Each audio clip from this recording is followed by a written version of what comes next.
Once upon a time, there was a miller who was poor, but he had one beautiful daughter.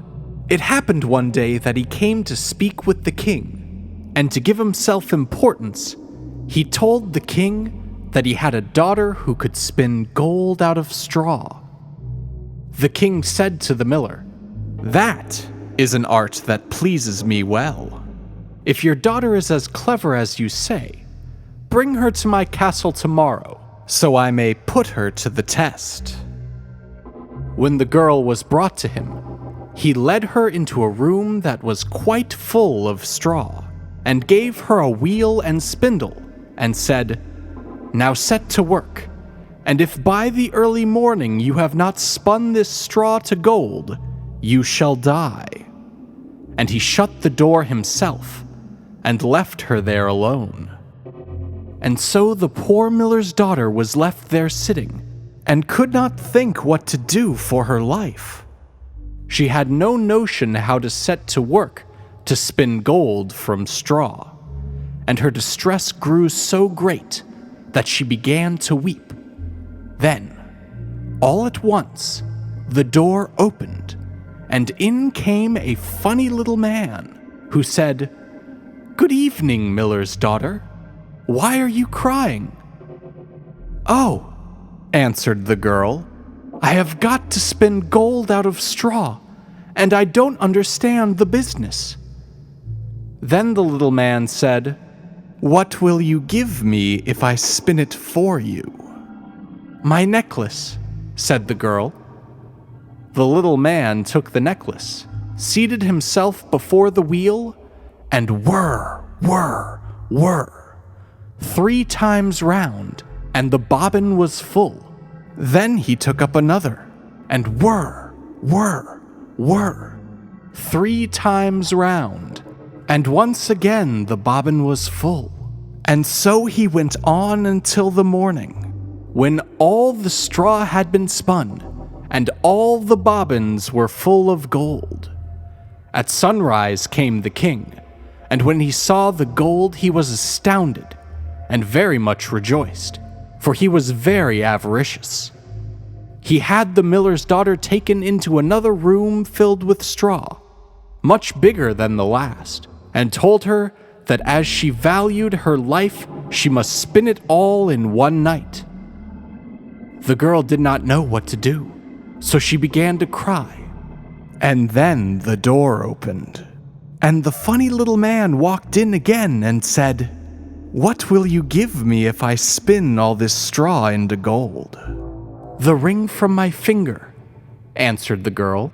So the little man took the ring, and began again to send the wheel whirring round, and by the next morning, all the straw was spun into glistening gold.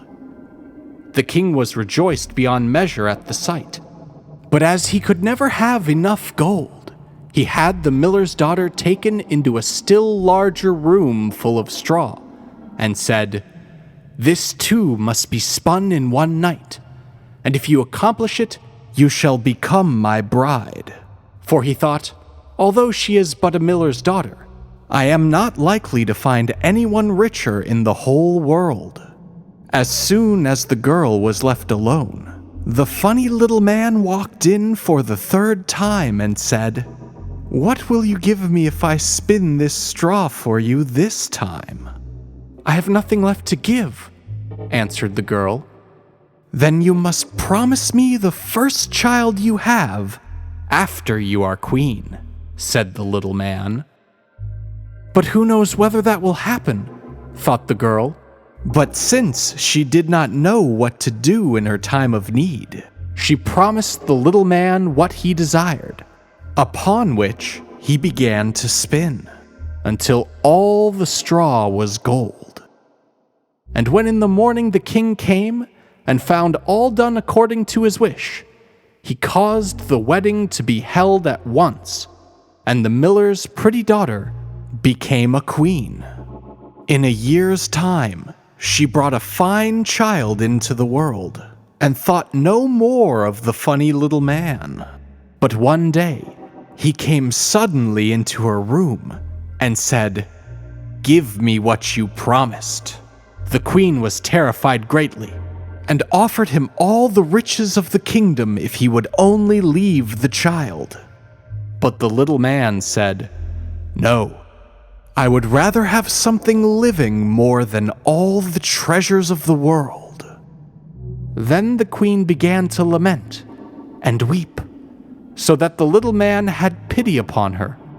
"I will give you 3 days," said he, "and if at the end of that time you cannot tell me my name, you must give up the child to me." Then the queen spent the whole night in thinking over all the names that she had ever heard, and sent a messenger through the land to ask far and wide for all the names that could be found. And when the little man came the next day, beginning with Casper, Melchior, Balthazar, she repeated all she knew, going through the whole list. But after each, the little man said, "That is not my name." The second day, the queen sent to inquire of all the neighbors what the servants were called, and told the little man all the most unusual and singular names, saying, "Perhaps you are roast ribs, or sheepshanks, or spindleshanks." But the funny little man answered nothing other than, "That is not my name." The third day the messenger came back again and said, "I have not been able to find one single new name, but as I passed through the woods, I came to a high hill, and near it was a little house, and in front of the house burned a fire, and round that fire danced a comical little man, and he hopped on one leg and cried, 'Today do I bake, tomorrow I brew. The day after that the queen's child comes in, and oh, am I glad that nobody knew that the name I am called is Rumpelstiltskin.'" You cannot imagine how pleased the queen was to hear that name. And soon afterwards, when the little man walked in and said, "Now, Mrs. Queen, what is my name?" she said at first, "Are you called Jack?" "No," answered he.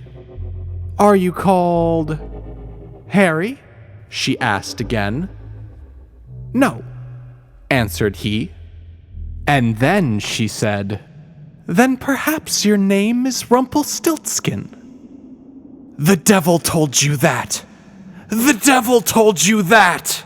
cried the little man, and in his anger he stamped with his right foot so hard that it went straight into the ground up above his knee.